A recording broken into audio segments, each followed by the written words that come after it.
And right after Thanksgiving this year, we flew to Rome to visit the set of Resurrection and see Mel and see if there was anything I might do to help out, but mostly just to see my friend and see how things were going. And I had one other agenda, and we went to the set of Resurrection, and we watched the filming all day, and she sat right next to Mel as he was filming and directing. And when he finished a scene, it was the Pontius Pilate scene. I don't want to reveal anything about the movie, but Pontius Pilate is in the movie, right? No big surprise for this audience. And he said, Randy, come out on the set. I need you to look at something. And he said to my then girlfriend, please, you come too. And she walked out, and she'd never been on a movie set before, so her eyes were huge. And she was looking around, and I put my hand on her shoulder, and I said, I wanted to do this on the set of Resurrection because you brought my heart back from the dead.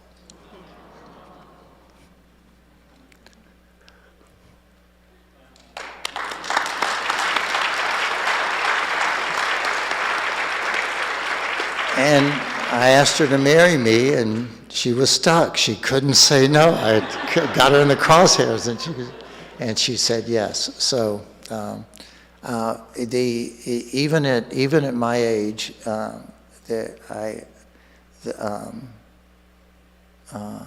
God has surprises for us. God's plan is better than our plan, certainly better than mine, and I believe that character, yeah. And that's what's coming through. You're working on the resurrection of the Christ now. Are you learning anything new about the resurrection? Yes. It is such a beautiful experience. Something I can't share much about it, except to say it might be the most influential motion picture ever made. It might be that. Amen.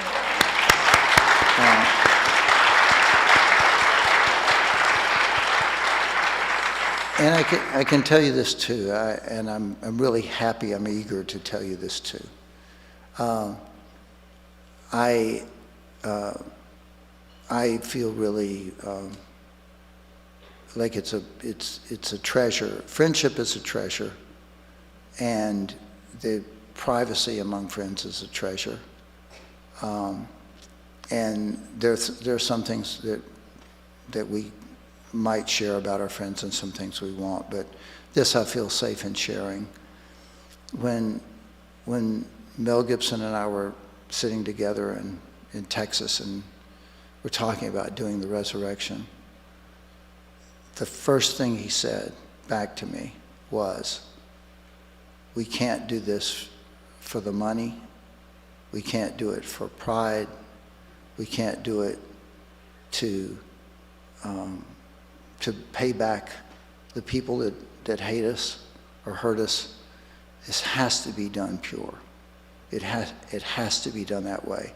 And the fact that that was his emphasis and remains his emphasis to this day is beautiful to me. And if there's a fascinating thing, he comes from the Catholic cultural tradition. I come from the evangelical Protestant tradition. Catholicism values the church traditions in ways that Protestantism does not. The Bible is everything to us. Well, I shouldn't say everything, because certainly Protestants or evangelicals can feel revelation, but revelation is hard to judge, so we go back to the scriptures. We want to find authority. And what is beautiful to me is the sense that, well, what I have come to personally is that, as C.S. Lewis says, we're only saved through Christ. but we don't know all the ways that Christ saves. And I believe there is only one God and there is only one Jesus Christ. But there are 9 billion ways to find him. Yeah, that's what I believe. Yeah. And your film coming up, The Resurrection of the Christ, I'm so eager to see it because I believe our faith hinges on that. What we believe about Jesus hinges on his resurrection. We need more people to know that he died and came back to life and to really understand how real that is for their lives. You know, you wrote the book, Living the Braveheart Life, and this book is about having courage and having purpose and understanding that there is a meaning to your life. And for those watching right now, maybe they're in the room and they're wondering whether there is a purpose for their life, whether there is meaning, whether God even designed them to do anything.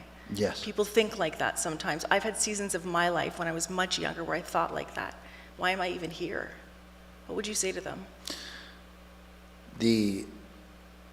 I would say that Jesus did not die for nothing.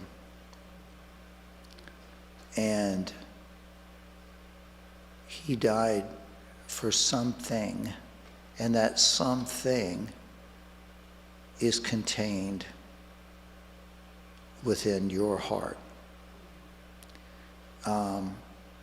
That we are not here to suffer. The voice that tells us that we're not meant to find joy and peace is not the voice of God.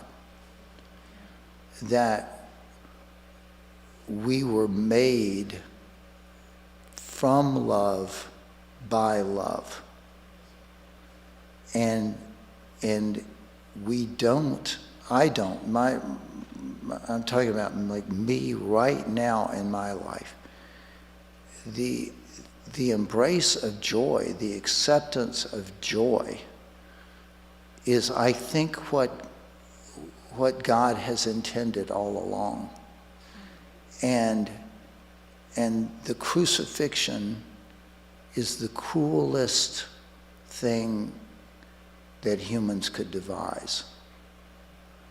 The crucifixion shows us as humans who we can be. And the resurrection shows us who God is. And the resurrection is joy in its affirmation. And to be given a gift and to not have gratitude for it is as if we weren't given the gift at all. So what I feel in my life, I give you too quick and too personal an example, but it's